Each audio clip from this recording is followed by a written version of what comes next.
They look like toy trucks, pint-sized pickups barely longer than a mattress, but somewhere between Tokyo's back alleys and your local DMV, these humble workhorses morphed into a national security threat. Last year alone, more than 7,000 of them slipped through a 25-year loophole and landed on U.S. soil, winning over farmers, cafe owners, even FedEx drop points with price tags south of 10 grand and fuel bills that read like a joke. So why did 12 states wake up and suddenly brand them illegal? Why are registration clerks shredding titles while lobby checks quietly change hands 2,000 miles away? And who is the one American automaker, yes, American, pulling strings to make sure a truck the size of a sofa never parks next to your Silverado again? By the time you hear that name, you'll understand how a 3-cylinder engine kicked off the biggest turf war on America's roads since the muscle car era, and why the next battle might decide what you are allowed to drive. But the real shock? We found the smoking gun memo that started it all buried on page 47 of a nonprofit's website, proving this crackdown was scripted long before the first license plate was revoked. Stick around, because what happens after that memo will flip the bigger is better myth on its head. And it begins with one deceptively simple question. Who really benefits when your only choice is a $70,000 truck? It started as a trickle, just a few curious collectors bringing home Japanese K-Tora the moment they crossed the magical 25-year threshold. Then, the numbers spiked. 7,594 K-trucks landed on U.S. docks last year alone, up from fewer than 800 a decade ago, a 9-fold jump that caught regulators flat-footed. Add those shipments to the roughly 45,000 low-speed mini vehicles the Department of Energy already knew were roaming American streets, and it's clear a quiet revolution was well underway long before anyone in a state house said, ban. Why the stampede? Price. A serviceable Suzuki Carry or Daihatsu Hijet routinely shows up on dealer lots or import listings for $6,000 to $10,000, less than the down payment on a full-size pickup. Meanwhile, the average new American truck now hovers north of $60,000 and climbs past $70,000 once you tick a few options, putting basic work vehicles out of reach for farmers, contractors, even city couriers. The math writes its own sales pitch. One used K-hauler for every 6-digit behemoth left sitting on a dealer lot. But cost wasn't the only hook. The cab-forward design, wheels at the corners, engine under the seats, maximizes cargo room while shrinking overall length to barely 9 feet. On tight dairy lanes in Wisconsin or cramped warehouse alleys in Portland, that means fewer multi-point turns and dented fenders. Farmers quoted in recent features say the trucks sip fuel like a lawnmower and thread through gates a side-by-side can't touch, yet still carry a half-ton bale or a week's worth of espresso beans. Maintenance is gloriously low-tech. 3-cylinder engines, simple carburetors or early EFI, and parts that ship in padded envelopes instead of pallets. None of this would matter without the loophole that made the surge legal. The 1988 Imported Vehicle Safety Compliance Act tried to slam the door on non-conforming foreign machines, but its authors carved out one exception. Once a vehicle turns 25, it counts as a classic and is free of modern crash and emissions hurdles. Importers pounced, bulk buying aging K workhorses at Japanese auctions and loading them by the container. The result? A flood of road-legal mini pickups perfectly timed for an American market drowning in oversized, overpriced trucks. So by early 2025, what began as a quirky JDM side hustle had become a genuine threat to the domestic truck status quo. Every Subaru Sambar that rolled off a Houston dock was a $60,000 sale somebody in Detroit wouldn't make. And that's when the lobby lights flipped on and the bans began. The next chapters show how fast that pushback arrived, and who paid for it. The first domino wasn't a law, but a 14-page best practices memo quietly published by the American Association of Motor Vehicle Administrators, AMVA, in June 2021. Buried in the appendix, one bullet point lumped mini trucks, including those over 25 years old, with surplus Humvees and dune buggies, and urged state agencies to prohibit the use and recall all current titles and registrations for any vehicle lacking federal motor vehicle safety standards labels. The document carried no legal force, yet within months it became the script every DMV lobby followed. Maine moved first. On July 26, 2021, The state's Bureau of Motor Vehicles began mailing revocation letters citing an amended statute, 29 AMRSA, Section 354, which now defined an off-road vehicle so broadly that it captured everything from Mitsubishi Delicas to farm-spec Honda Actis. Owners woke up to find perfectly inspected, 25-year legal imports suddenly reclassified as ATVs and stripped of plates. The policy was retroactive. Even trucks registered for years were ordered off the road, while 1960s pickups with no seatbelts cruised on undisturbed. Proof the purge wasn't about safety specs but paperwork. Rhode Island copied the playbook next. In May 2024, DMV notices demanded roughly 30K owners surrender their registrations, claiming the trucks were never manufactured in compliance with FMVSS. The architect was DMV Administrator Walter Bud Craddock, who also sits on AAMVA's international board, steering the very committee that wrote the memo. By redefining the word unsafe, Craddock's office sidestepped the legislature, then lobbied against a bill that would have grandfathered the affected vehicles. Media coverage of the twin bans triggered a cascade of copy-and-paste crackdowns. Georgia, New York, Pennsylvania, and others either halted new titles or began re-evaluating existing ones, all citing that same 2021 guidance. Even agencies that had never heard of a K-truck a year earlier now quoted the AAMVA PDF verbatim. What made the strategy so potent was its invisibility. No public hearings, no floor votes, just a standards memo, an internal email, and a clerk at the counter saying, "Computer says no." By the time owners realized what had happened, the ban had already spread across a dozen jurisdictions.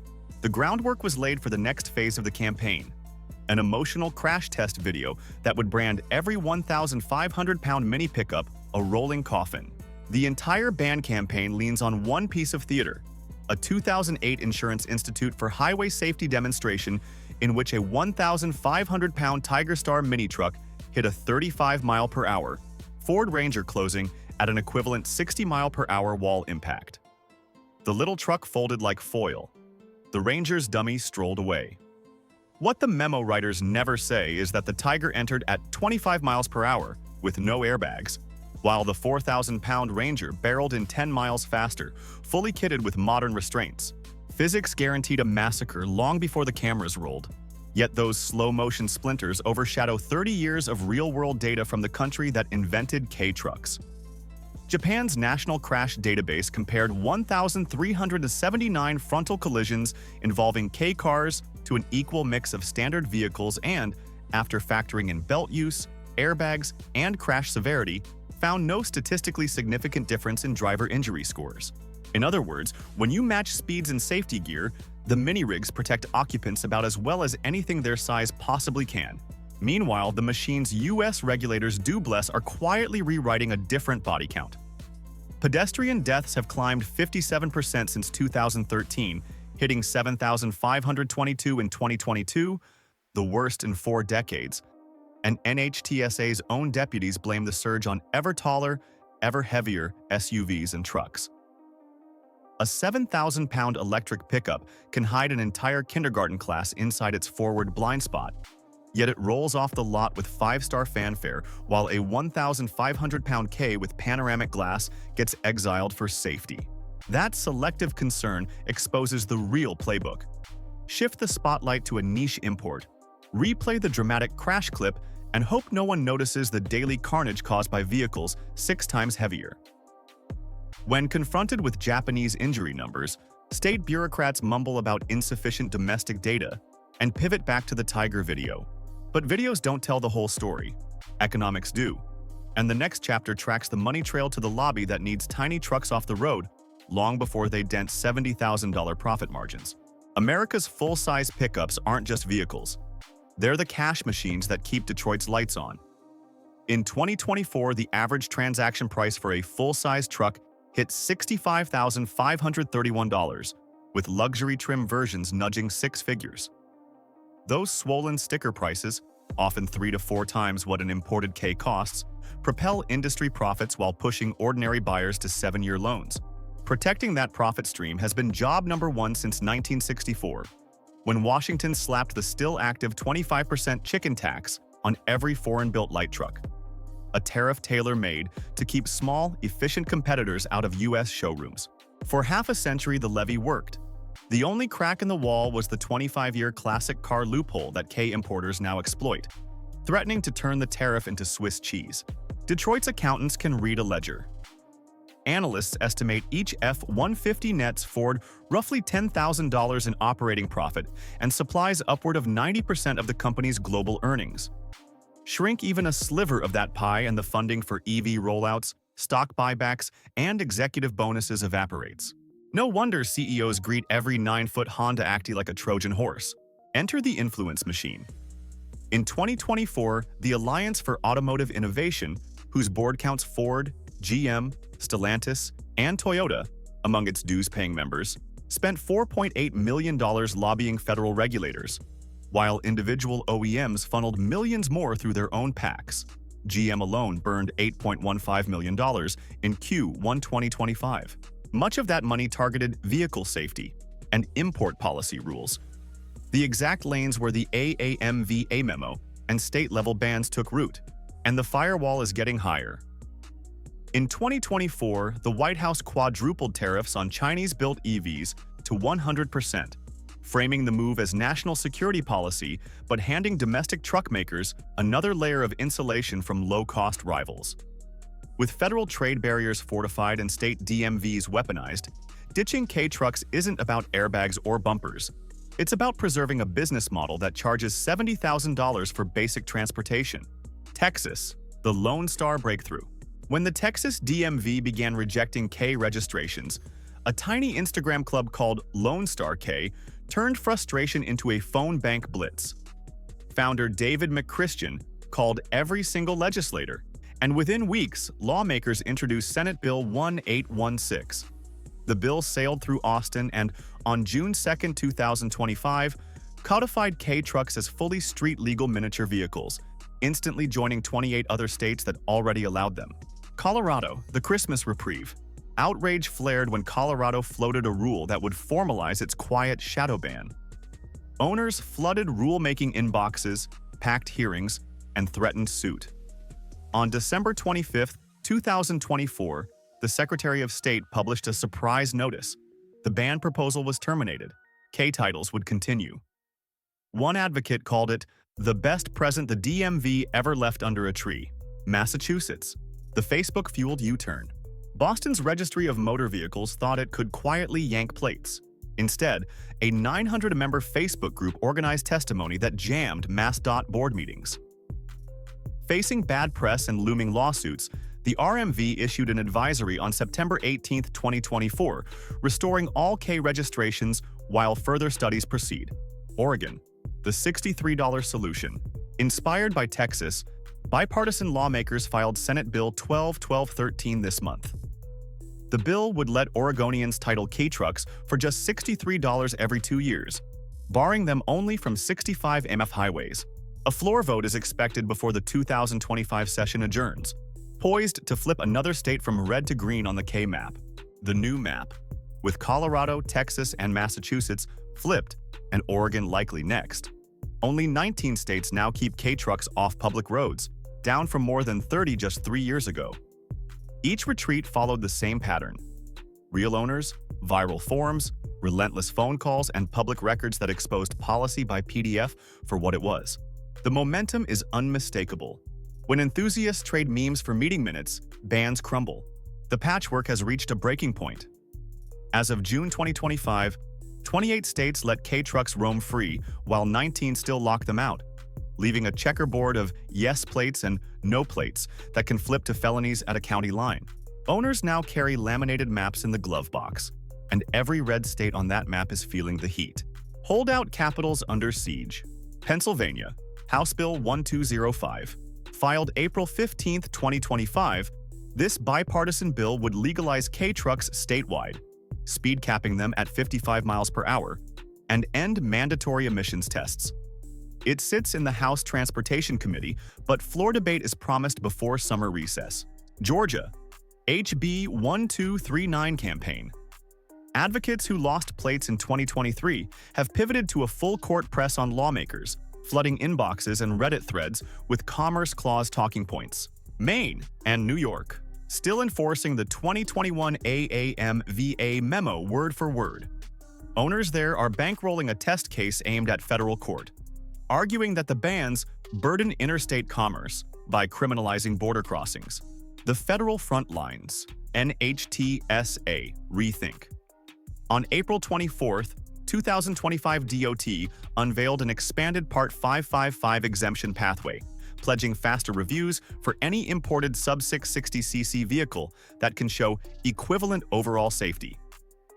K advocates immediately filed a petition docketed under NHTSA-2025-0044, asking the agency to certify classic mini trucks en masse instead of one VIN at a time. A decision is slated for late 2025. Tariff tremors.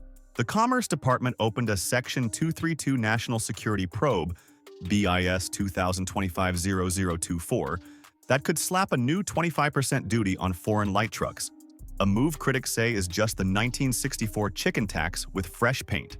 Courts in play. A coalition of Pennsylvania and Rhode Island owners is drafting a multi-state Commerce Clause suit to file in D.C. District Court this fall, aiming for an injunction that would stop DMVs from yanking titles until NHTSA finishes its review. Expect Detroit lobbyists to intervene the minute the docket number hits Pacer.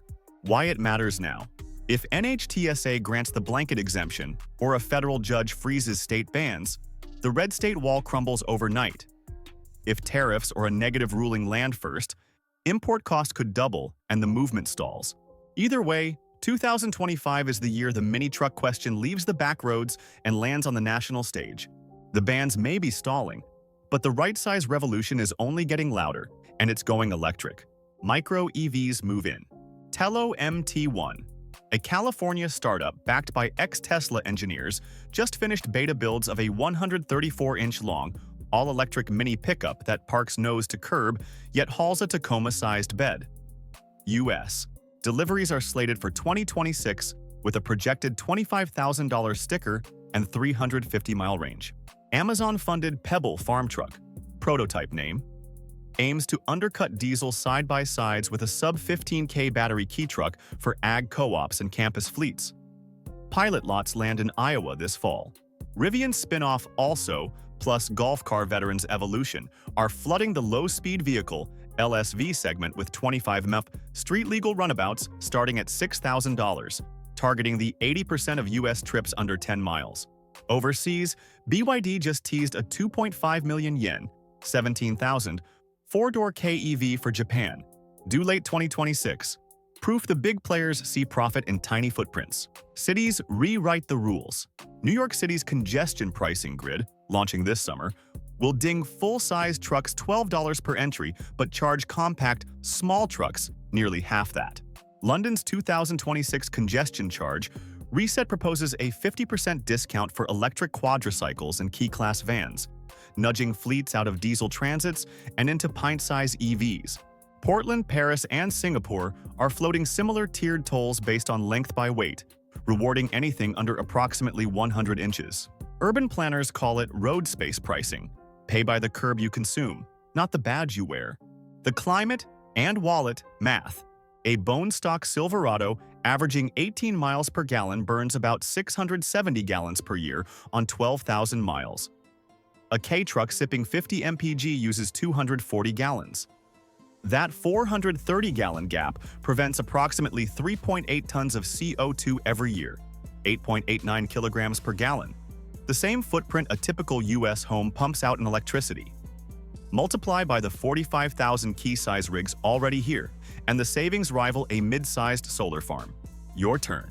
Right-size mobility can mean cheaper commutes, smaller footprints, and streets where a kid on a bike isn't dwarfed by a 7-foot hood. But only if regulators hear from the people who actually turn wrenches and keys, not just the ones who sign lobbying checks. So, are micro EVs and key rigs the future where you live? Or will tariffs and tolls keep the little guys in the shed? Drop your city and its current K status in the comments. Then share this series with someone still convinced bigger equals safer. The next chapter of America's road story might be written in inches, not horsepower, and the pen is in our hands. So here we are. 1 memo, 12 bans, thousands of scrappy owners, and a fight that now stretches from county courthouses to Congress. K-trucks and micro-EVs have exposed a simple truth. When a $6,000 workhorse can out-hustle a $70,000 behemoth, the real battle isn't waged in crash labs, it's waged in boardrooms and back channels. Whether the next chapter is written by lobbyists or by drivers depends on what happens right now. If your state already greenlights these pint-sized haulers, tell us how they're changing daily life. If you're in a red zone, share the bureaucratic hoops you're jumping through, or the clever workarounds you found. And wherever you park, ask your lawmakers why a 7-foot hood deserves more road space than a 9-foot truck bed that actually fits the curb. Drop your city, your state, and your stance in the comments below. Because the next time someone tells you bigger is safer, you'll have the numbers and the movement to prove otherwise. Let's keep the road open for every size that makes sense.